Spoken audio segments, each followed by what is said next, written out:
રાપર તાલુકાના સલારી ગામની ચોંકાવનારી ઘટના। 90 વર્ષથી જમીન દબાવી બેઠેલા લેન્ડ ગ્રેબર પાસેથી મૂળ માલિકને જમીન પરત અપાવતા એડવોકેટ જિગ્નેશભાઈ પટેલ।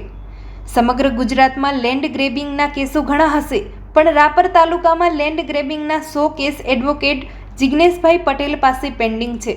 અત્યાર સુધી એડવોકેટ જિગ્નેશભાઈ પટેલને લેન્ડ ગ્રેબિંગમાં જમીનનો કબજો છોડાવવામાં મળી છે 100% સફળતા। रिपोर्ट बाय घनश्याम बारोट, कच्छ केर टीवी न्यूज, रापर कच्छ। नमस्कार दर्शक मित्रों, हूँ घनश्याम बारोट અને આપ જોઈ રહ્યા છો કચ્છ કેર ટીવી ન્યૂઝ। ખાસ તો મારે જિગ્નેશભાઈ પટેલ સાથે અવારનવાર આવવાનું થતું રહેશે। રાપરમાં લેન્ડ ગ્રેબિંગના જેટલા કેસો બને છે એમાં ક્યાંક ને ક્યાંક જિગ્નેશભાઈ એ આ કેસો જીત્યા છે, એમના અસીલોને જીતાડ્યા છે અને જેને કહેવાય ને કે લેન્ડ ગ્રેબિંગનો બાદશાહ એવો વકીલ એટલે જિગ્નેશભાઈ પટેલ। આજે ફરીથી એકવાર 90 વર્ષ સુધી જે વ્યક્તિએ કબજો કરી રાખેલ હતો એવી જમીનને મૂળ માલિકને પરત અપાવીને જિગ્નેશભાઈએ ક્યાંક ને ક્યાંક પોતાની જે કાબિલિયત છે એને પુરાવાર કરી છે। આપણે વધુ વાત ન કરતા મૂળ માલિકોને જ મળશું। શું નામ આપનું? મારું નામ કરશન કરમસિંહ ડાકા, જી, ગામ સલારી। શું થયું હતું તમારાથી? અમારાથી આ ખેતર લાલજી મેઘા અને મનજી દેવજી એણે ખેતર મારું કબજો કરેલ હતો। કેટલા વર્ષથી? 90 વર્ષ ત્યાં 90 વર્ષથી 90 વર્ષ ત્યાં કબજો કરેલો હતો। તો એ કબજો આજે જિગ્નેશભાઈ અમને પરત સોંપાવી દીધો છે। જિગ્નેશભાઈનો ખૂબ ખૂબ આભાર અને સરકારી તંત્રવાળાનો ખૂબ ખૂબ આભાર। શું કહેશો? આપનું નામ? મારું નામ ધનજી રાજા ડાકા। અમે કમ્પ્લેટ કરી હતી કે ભાઈ અમારું ખેતર છે અમારે। તમને ક્યારે ખબર પડી કે આ ખેતર અમારું? અમને ખબર પડી જ્યારે અમે વર્ષોથી વિગોડી ભરતા હતા અમે, પણ પછી ખબર ન પડી। પછી ખબર પડી કે આ ખેતર આપણો જે વિગોડી ભરીએ છીએ પણ એ ખેતર આપણા હાથમાં નથી ત્યારે, એ તો કોઈક બીજો જ વાપરે છે।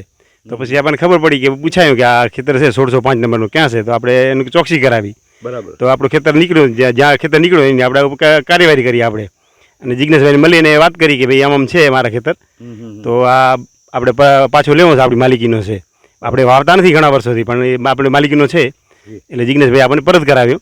એટલે જિગ્નેશભાઈનો ખૂબ ખૂબ આભાર, અને જે તંત્ર જે છે એણે જે આપ્યો એનો ખૂબ ખૂબ આભાર આપણે માનીએ છીએ। ખાસ તો જિગ્નેશભાઈ આવા ઘણા કેસોમાં તમે બે સાથે ભેરા મળ્યા છે, અને મેં તમારી જે આ દર્શક મિત્રો હું આપને જણાવી દઉં કે અત્યારે રાપર તાલુકામાં એક આખી એવી ગેંગ છે કે જે તમારા ખેતરના આખો તમારા સર્વે નંબર જોવે ને તમારા સર્વે નંબરથી વધારે પડતર જમીન કેટલી છે એના ઉપર પોતાના પાણા નાખી દે, કબજો કરે। પણ જિગ્નેશભાઈએ જે એક ધાક બેહાડી છે લેન્ડ ગેમ્બલરો સામે, એ ક્યાંક ને ક્યાંક અલગ છે। મેં જોયું છે કે જિગ્નેશભાઈએ લગભગ 5-7 સ્ટોરી તો અમે બે ભેરા મળીને નાખેલી છે, એટલે ક્યાંક ને ક્યાંક લેન્ડ ગેમ્બલરો માટે જિગ્નેશભાઈ એટલે એમનો કાળ એવું ચોક્કસપણે આપણે કહી શકીએ। શું કહેશો જિગ્નેશભાઈ? આ સલારી ગામના કરશન કરમસિંહ ડાકા તેમજ ધનજી રાજા ડાકા એ હમણાં આશરે 1 વર્ષ પહેલાં મારી પાસે આવેલા હતા। તેમણે એમ કીધું કે આપણી જગ્યા 1605 સર્વે નંબર છે, પણ કઈ જગ્યા પર છે એ આજ સુધી આપણને ખબર નથી।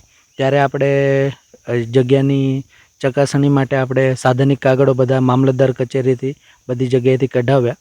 ત્યારે આપણને ખબર પડી કે આપણી જગ્યા સલારી ગામ નજીક આવેલ નર્મદા કેનાલની બાજુમાં આવેલ છે, અને છેલ્લા 90 વર્ષથી આ જગ્યા કબજો કરવામાં આવેલ છે। એના પછી આપણે 17 ડિસેમ્બર 2025ના આપણે લેન્ડ ગ્રેબિંગ ફાઇલ કરેલી હતી એ ઈસમો વિરુદ્ધ, જેમણે આ જગ્યા પર કબજો કર્યો હતો, અને હાલે આપણે એ જગ્યા જેમને કબજો કર્યો હતો એમની પાસેથી આ ભાઈ લોકોને પાછી પરત અપાવી છે।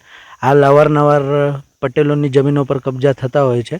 આ કબજા અટકાવવા માટે પટેલ સમાજને પોતાને જ જાગૃત થવું જોઈએ કે કોઈ પણ જાતનું સમાધાન કર્યા વગર તમે આગળ આવીને કેસ કરો, ત્યારે સમાધાન ન કરતાં તમે કેસ કરશો તો એનો ન્યાય પણ મળશે, અને બીજા સામે એવી ધાક બેસશે કે બીજી વાર એવો કોઈ વિચાર ન કરે જમીન કબજો કરવાનો। ખાસ તો જિગ્નેશભાઈ મને એવું લાગે છે કે રાપર તાલુકામાં જે પાટીદારોની જમીન દબાવાતી હોય કે જેને એમ કહી શકાય કે એનું કાયદેસર દબાણ કરવામાં આવતું હોય, એમાં ક્યાંક પાટીદારો મુંબઈ હોય છે, પોતે ખેતી નથી કરી શકતા, જમીન ભાગે દઈ દીધેલી હોય છે, ને આવી જમીનો દબાતી હોય છે। હું માનું છું ત્યાં સુધી આવા તમારી પાસે કેટલા કેસ આવ્યા? મારી પાસે 100થી ઉપર કેસ હશે આજ લેન્ડ ગ્રેબિંગના પેન્ડિંગ કેસ। હજી 100થી ઉપર લેન્ડ ગ્રેબિંગના પેન્ડિંગ કેસ છે? લેન્ડ ગ્રેબિંગના પેન્ડિંગ કેસો હશે અને એમાં 90% જે કેસ છે એ પટેલોની જમીન પર, કેમ કે પટેલ લોકો બધા રહેવાસી મુંબઈ હાલે રહેતા હોય છે અને તેમની જગ્યા પર બીજા લોકોને વાવવા ખેડવા માટે આપતા હોય ત્યારે એમની જગ્યા પર કબજો અવારનવાર થતો હોય છે. અને પટેલ સમાજ હવે કદાચ જાગૃત થઈ ગઈ છે કે આગળ આવીને ફરિયાદ કરે છે અને તેથી આ એનું જ એક ઉત્તમ ઉદાહરણ છે કે 90 વર્ષથી કરેલ કબજો આજે આપણે હાલ જોઈ શકીએ છીએ કે આજે આપણે ખાલી કરાવી દીધો. જી. તો દર્શક મિત્રો, છેલ્લા 90 વર્ષથી જે જમીન ઉપર કબજો હતો એને ખાલી કરાવવો, એનો કબજો પાછો સંપાવડાવવો, એ ક્યાંક ને ક્યાંક ખાસ તો 90 વર્ષ એટલે બહુ મોટી વાત થઈ. સરકાર પોતે દાખલા તરીકે આપણું રાપર બસ સ્ટેશન તો એને 99 વર્ષના ભાડા પેટે આપવામાં આવ્યું છે, જે કાંઈ દુકાનો ઉપર છે. પણ આ તો 90 વર્ષથી પોતાની જ જમીન બીજો જો કોઈ દબાવીને બેઠો હોય ને એ ખાલી કરાવવા માટે ક્યાંક ને ક્યાંક જિજ્ઞેશભાઈએ જે મહેનત કરી છે એ કાબિલે તારીફ.